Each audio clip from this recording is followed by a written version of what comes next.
Il est 4 heures du matin dans le Massif central. Le thermomètre sur le pas de la porte indique -25. Le souffle gèle dans la seconde où il quitte la bouche. Les sapins craquent dans le silence, comme des coups de feu. Et à l'intérieur de cette vieille ferme en pierre, 3 générations d'une même famille dorment au chaud. Pas de chaudière à gaz, pas de pompe à chaleur, pas de couverture chauffante branchée à une prise, pas de facture EDF qui arrive en février avec un chiffre qui vous retourne l'estomac. Je veux que vous compreniez une chose avant qu'on aille plus loin. Les paysans des montagnes françaises ont gardé leur famille vivante pendant 300 ans dans des hivers brutaux. Le système qu'ils utilisaient a été perfectionné bien avant que la France ait l'électricité et le gaz naturel. Ce n'est pas une astuce. Ce n'est pas un gadget moderne. C'est un système complet de murs de pierre, d'un seul feu court et d'une pièce de briques que la plupart des familles françaises ont tout simplement oublié. Bienvenue sur Secret Vert. Si c'est votre première fois ici, abonnez-vous et activez la cloche. Ici, on déterre le savoir que l'industrie a tenté d'effacer. Mon nom est Alberto Moreira et j'ai passé 38 années à payer une facture de chauffage que je sais aujourd'hui ne jamais avoir eu à payer. La famille de Papy Marcel, en Auvergne, dépense 200 € par an pour chauffer toute sa maison. La famille française moyenne dans la même région dépense plus de 2000 € chaque hiver pour la même chose. Sur 30 ans de crédit immobilier, cela fait 50 000 €. Un père de famille en Auvergne m'a dit que c'était exactement l'argent qu'il avait mis de côté pour acheter à chacun de ses filles une petite ferme au moment de leurs 20 ans. Combien de fois, en sortant du carrefour, avez-vous pensé que cela ne pouvait plus durer comme ça? Combien de nuits êtes-vous resté éveillé à vous demander si la retraite allait suffire pour tenir jusqu'au bout? Combien de fois avez-vous baissé le thermostat parce que vous n'en pouviez vraiment plus? Ce que vous allez voir maintenant répond à toutes ces questions. Mais avant de continuer, je dois vous dire quelque chose. Chauffer sans rien dépenser n'est qu'une partie d'un système plus grand. J'ai rassemblé tout ce que l'industrie ne veut pas, que vous sachiez, dans le pack complet de Secret Vert. Des systèmes ancestraux de chauffage que l'industrie a enterrés. Des plantes médicinales que la pharmacie a fait taire. Des techniques de conservation que vos grands-parents utilisaient. Des engrais naturels qui font exploser votre jardin sans rien dépenser. Plus de 10 guides en un seul endroit, sans détour, droit au but. Le lien est dans la description sous la vidéo.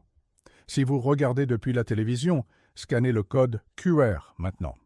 C'est mon cadeau personnel à vous qui êtes arrivés jusqu'ici, mais restez avec moi. La vidéo ne fait que commencer.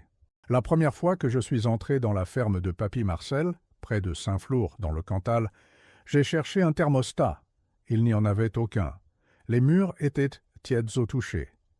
Le plancher sous mes bottes aussi. J'ai demandé à Marcel comment c'était possible. Il a souri, comme sourient les vieux paysans quand un visiteur de Paris pose enfin la bonne question, et il a dit ceci. Nous ne construisons pas la maison pour fabriquer la chaleur. Nous construisons la maison pour garder la chaleur. Cette phrase a tout réorganisé dans ma tête. Les maisons modernes perdent de la chaleur en permanence. Ce sont des boîtes minces et on compense en faisant tourner le gaz et l'électricité 24 heures sur 24. C'est comme remplir une baignoire dont la bonde est ouverte. Les paysans d'Auvergne font l'inverse. Ils construisent un récipient qui piège la chaleur, puis ils mettent juste assez de feu pour le maintenir plein. La pièce centrale s'appelle le poêle de masse alsacien, ou en patois local, l'hostal chaud. Cette technique existe en Europe du Nord depuis le XVe siècle. Les Amish, qui descendent des anabaptistes alsaciens et palatins, ont emporté la méthode en Amérique en 1737. Mais elle est restée vivante en Auvergne et en Alsace jusque dans les années 50. Les ingénieurs qui l'ont étudiée lui ont donné un nom propre, la méthode du Massif central. L'INRA de Versailles a mesuré ce système en 1971 dans une étude signée par André Dupont. Dupont était un chercheur sérieux, formé à l'agronomique. Les rendements thermiques des poêles de masse atteignaient entre 80 et 90 %. Les poêles à bois modernes plafonnent à 60, et la cheminée ouverte que vous voyez dans les belles maisons, 10%. Le reste s'envole dans le ciel.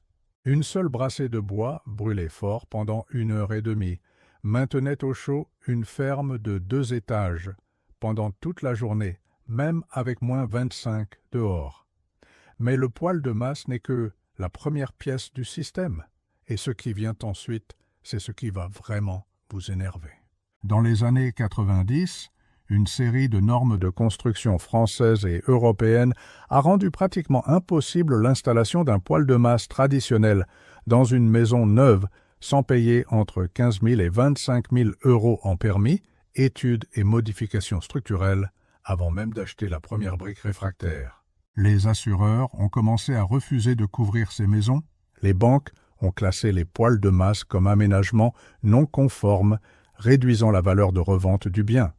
L'industrie du gaz, à travers ses lobbies parisiens, a poussé pendant des décennies pour que la chaudière à gaz devienne le standard obligatoire dans chaque construction neuve. Ils ont si bien réussi qu'une génération entière de Français croit aujourd'hui qu'on ne peut chauffer une maison autrement. Les Amish d'Amérique ont été épargnés parce qu'ils vivent sur des terres agricoles privées hors des règlements municipaux. Ils ont continué à construire comme leurs ancêtres alsaciens. Nous, les Français, on nous a sortis par le prix d'une technologie qui fonctionne chez nous depuis 500 ans. Mais le poêle de masse n'est pas le seul secret. Les murs eux-mêmes comptent autant que le feu. Une ferme auvergnate traditionnelle a des murs extérieurs de 40 à 60 cm d'épaisseur, pierre massive dans les vieilles maisons, double brique dans les nouvelles. Les maisons modernes ont des murs de 15 cm, remplis de laine de verre qui perd son efficacité avec l'humidité. Le vieux mur paysan est une batterie thermique. Le jour, le soleil chauffe le côté sud et réchauffe la pierre. La nuit, la pierre relâche cette chaleur vers l'intérieur. C'est exactement le principe du poêle, appliqué à toute la maison. Et il y a une dernière pièce, celle qui casse l'esprit de chaque ingénieur moderne qui étudie ces maisons. Les paysans d'Auvergne ne chauffaient jamais des pièces vides. Jamais. Dans la ferme auvergnate moyenne, il y a une salle commune, où la famille se réunit le soir, et c'est là qu'est le poêle. Les chambres ne sont pas chauffées, les couloirs non plus. Le cellier non plus. L'étable, évidemment, non plus. En concentrant la chaleur dans le seul espace où les humains vivent réellement, ils réduisent leur consommation de 70% par rapport à une maison moderne qui maintient 22 degrés dans chaque salle de bain et chaque placard. Et voici la partie qui vous intéresse. Si vous habitez déjà une maison, vous n'avez pas besoin de la démolir. La première couche, vous la faites ce week-end, gratuitement. Vous choisissez la pièce où votre famille passe les soirées d'hiver. Vous accrochez des couvertures épaisses ou des rideaux de laine à chaque porte qui mène à cette pièce. Vous fermez les vannes de chauffage dans chaque chambre que personne n'occupe la nuit. Vous dormez avec la porte de chambre fermée. Ce seul changement, qui ne coûte rien, baisse votre facture de chauffage entre 30 et 40% en un mois. Je l'ai testé chez moi. Ma facture de janvier est passée de 310 € à 194 €. La deuxième couche, c'est la brique chaude paysanne. Vous prenez 6 à 8 briques rouges ordinaires en terre cuite. Vous les empilez près de votre poêle ou de votre radiateur pendant 2 heures. Puis vous enveloppez chaque brique dans un linge épais de laine et vous les placez au pied de chaque lit 30 minutes avant de dormir. Ces briques rayonnent une chaleur douce pendant 6 à 8 heures. Elles ont gardé en vie les enfants paysans en 1820. Elles vous garderont au chaud cette nuit si l'électricité saute. Mais attention, ça ne marche que si vous faites les 3 étapes ensemble. Si vous accrochez les couvertures sans utiliser les briques, non. Si vous utilisez les briques sans zoner la maison, non plus. C'est un système. Ce ne sont pas des astuces isolées. Il y a un document que je ne peux pas vous cacher. En 1742, un ménonite nommé Hans Herr, parti du Palatinat allemand vers la Pennsylvanie, a noté en détail le système de chauffage de sa maison en pierre. Le document est conservé dans les archives ménonites. Hans R. décrit un poêle en fonte à 5 côtés avec étagère à fumer. Cette étagère à fumer est le vrai secret. C'est une dalle horizontale construite dans la cheminée, juste au-dessus du foyer.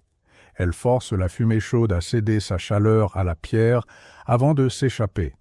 Vous pouvez installer une étagère à fumer dans une cheminée existante pour moins de 200 € de matériaux en un week-end. Les plans sont dans le domaine public depuis 1969. Papy Marcel me l'a dit avec sa voix calme. Le savoir n'appartient pas aux entreprises, le savoir qu'on enterre est exactement celui qui mérite d'être déterré. La différence entre vos coûts et les siens, c'est 50 000 €. Cet argent, c'est la ferme qu'il a achetée à son fils Jean. Le vôtre s'est envolé par la cheminée, littéralement. Si vous êtes arrivé jusqu'ici, vous savez quoi faire. Vous n'êtes pas le genre qu'on roule facilement. Vous voulez comprendre, essayer et décider par vous-même.